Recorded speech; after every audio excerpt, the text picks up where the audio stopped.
ஒடிசி படம் பார்க்க போகிறீங்களா? இந்த 2 நிமிஷம் பேக் ஸ்டோரி தெரியாமல் தேட்டருக்கு போகாதீங்க. இப்போ சொல்ல போகிற கதை தெரிஞ்சுக்கிட்டிங்கன்னா படம் பார்க்கும்போது ஒவ்வொரு சீனும் மாசாக புரியும். பல 1000 வருஷத்துக்கு முன்னாடி ஸ்பார்ட்டா மற்றும் ட்ராய் அப்படின்னு சொல்லிட்டு 2 சக்தி வாய்ந்த ராஜ்யங்கள் இருந்தது.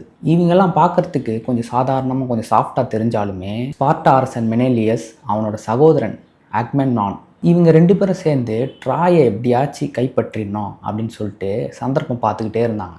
ஒரு நாள் என்ன நடக்குதுன்னா விருந்து நடக்குது. அப்போ ட்ராயிலேருந்து இளவரசர்கள்லாம் வராங்க. ஸ்பார்ட்டாக்கு ட்ராயோட இளவரசன் பாரிஸ்க்கு ஸ்பார்ட்டா ராணி எலன் மேலே ஒரு க்ரஷ்ஷு, ஒரு லவ் வந்துருச்சு. ட்ராய் இளவரசன் பாரிஸ் என்ன பண்ணிடுறான், ஸ்பார்ட்டா ராணி எலனை ட்ராய்க்கு கூப்பிட்டு போயிடுறான். இது என்ன ஆயிடுச்சுன்னா ஸ்பார்ட்டா அரசன் மெலனியஸ்க்கு ஒரு பெரிய அவமானம் ஆயிடுச்சு.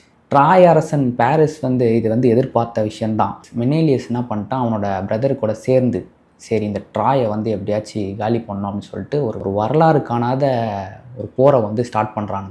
ஆரம்ப கட்டத்தில் எலனை கைப்பற்றுறது தான், போய் எலனை கூப்பிட்டு வந்துடணும் அப்படின்றது தான் இவங்களோட முதல் நோக்கமாக இருந்தது. ஆனால் போக போக என்ன ஆயிடுச்சுன்னா ட்ராயவே கைப்பற்றணும் அப்படின்ற ஒரு பேராசை வந்துடுச்சு. எலனை மறந்துட்டாங்க. இந்த போரில் உலகமே பார்த்து பயந்த வீரன் யாருன்னா அக்கிலிஸ்.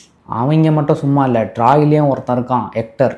இந்த போரில் இவங்க மட்டும் இல்லாமல் பல கிரேக்க அரசர்கள்லாம் கலந்துக்கிட்டாங்க. இதில் யார் முக்கியமாக அடுத்தது கலந்துக்கிறாங்கன்னா ஒடிசியஸ். இப்போ ரிலீஸ் ஆகிருக்க படம் இந்த ஒடிசி, அதை பற்றின கதை தான் அது. இந்த ஒடிசியஸும் இந்த போரில் ஜாயின் பண்ணிக்கிறாங்க. இவ்வளோ பேர் சேர்ந்தும் பல போராட்டம் தாண்டியும் இந்த ட்ராயை இவங்களால ஜெயிக்க முடியல. சரி எல்லாமே முடிஞ்சு போச்சு, எல்லா பிளானும் காலி அப்படின்னு சொல்லிட்டு ஒடிசியஸ் ஒரு பிளானை ஒன்று போடுறான். இதுதான் உலக புகழ்பெற்ற ட்ராஜன் ஹார்ஸ், ஒரு மிகப்பெரிய குதிரை. சரிப்பா எல்லாமே முடிஞ்சிச்சு, நாங்கள் போரில் தோத்துட்டோம் அப்படின்ற மாதிரி ஒரு விஷயத்த செட்டப்பை ஒன்று பண்ணிவிட்டு ஒரு பெரிய மர குதிரையை அவங்களுக்கு பரிசாக ட்ராய்க்கு பரிசாக வச்சுட்டு அவங்க தோல்வியை ஒத்துக்கிட்டு போயிடுறாங்க.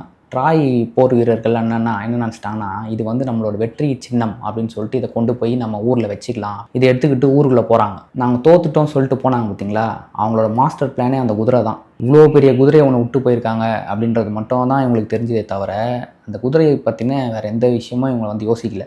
அரசர் ட்ராயோட அரசரும் சரி, போர் வீரர்களும் சரி, அந்த மக்களும் சரி, யாருமே அந்த குதிரை ஒரு வெற்றி சின்னம் அப்படின்ற மட்டும்தான் எடுத்துக்கிட்டாங்க தவிர அதில் இருக்கிற டேஞ்சரை அவங்க மறந்துட்டாங்க.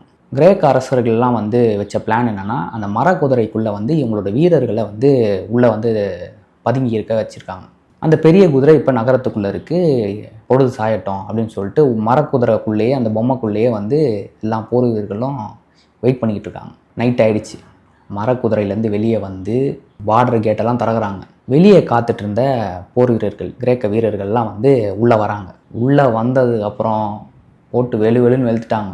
ட்ராய் நகரத்தையே ஃபுல்லாக காலி பண்ணிட்டாங்க. அவ்வளோதான்ப்பா, போர் முடிஞ்சு போச்சு. இந்த ஒடிசியஸும் அவங்களோட வீரர்களும் சேர்ந்து சரி ஊருக்கு போயிடலாம் சொல்லிட்டு ஊருக்கு கிளம்புறாங்க. என்னென்னா அங்கே ஒரு பெரிய ஒரு மிஸ்டேக் ஒன்று பண்ணிடுறாங்க. இவங்க இந்த போர் காலகட்டத்தில் என்ன பண்ணிடுறாங்கன்னா அங்கே இருக்கிற கோயில்களெல்லாம் சேதப்படுத்திடுறாங்க. முக்கியமாக பார்த்திங்கன்னா கடல் தெய்வம் அப்படின்னு சொல்லப்போல அவங்க நம்பப்படுற அந்த கடல் தெய்வத்தையும் இவங்க சேதப்படுத்திடுறாங்க. இதனால் என்ன ஆகிடுதுன்னா கடல் தெய்வம் பயங்கரமான ஒரு உச்ச கோவத்தில் இருக்காப்புல. அதுக்கப்புறம் என்ன ஆகுறது, ஒடிசியஸ் அவங்க வீட்டுக்கு திரும்புகிற பயணம் சாதாரண பயணமாகவே இல்லை. இதுக்கப்புறம் அவங்க சந்திக்கிறதெல்லாம் பெரிய ராட்சசர்கள், மர்மத்தீவுகள், மாய சக்தி, கடல் அரக்கர்கள், கடவுளோட சாபம். இவங்க ஊருக்கு திரும்புறதுக்குள்ள இதெல்லாம் சுற்றி அடிக்குது. இந்த போர் முடிச்சுட்டு இவங்க ஊருக்கு திரும்புகிற அந்த கேப் இருக்குது தெரியுங்களா, அதுதான் அந்த ஒரு 10 வருஷமாக உயிர் பிழைச்சி பயணம் பண்ணுறது தான் இந்த ஒடிசி படம். கிறிஸ்டோஃபர் நாலன் இந்த புராண கதையை எப்படி ஸ்க்ரீனில் கொண்டு வராரு அப்படின்றத பார்க்குறதுக்கு தான் எல்லாருமே ஆவலாக இருக்காங்க. இப்போவும் தேட்டருக்கு போய் பார்த்துக்கிட்டு இருக்காங்க. படம் ஆரம்ப கட்டமும் சரி, கடைசி ஒரு 40 நிமிஷமும் சரி, படம் ரொம்ப அருமையாகவும் இருக்குது. படத்தோட ரன்னிங் டைம் ரொம்ப அதிகமாக இருக்கிறதா ஃபீல் பண்ணுறாங்க. சில விஷயங்கள் எதிர்பார்த்து போய் படம் பார்க்க போயிருப்பாங்கள்ல, அது கொஞ்சம் டிசப்பாயின்மெண்ட்டாக இருக்குது. மற்றபடி நாலன் என்ன சொல்லணும்னு நினச்சாரோ அது படத்தில் சொல்லியிருக்காரு. இந்த வீடியோ பார்த்ததுக்கப்புறம் நீங்கள் படம் பார்க்கும்போது ஒரு தெளிவு இருக்குன்னு நம்புகிறேன். இந்த வீடியோ உங்களுக்கு யூஸ்ஃபுல்லாக இருந்துச்சுன்னா, இந்த மாதிரி தகவல்கள் உங்களுக்கு யூஸ்ஃபுல்லாக இருக்குன்னா சேனலை சப்ஸ்கிரைப் பண்ணிக்கோங்க. மறக்காமல் லைக் பண்ணுங்கள், கமெண்ட் பண்ணுங்கள், ஷேர் பண்ணுங்கள். இந்த மாதிரி இன்ட்ரெஸ்டிங்கான தகவலோட அடுத்த வீடியோவில் உங்களை சந்திக்கிறேன். பார்த்து பத்திரம். டாட்டா. தேங்க்யூ.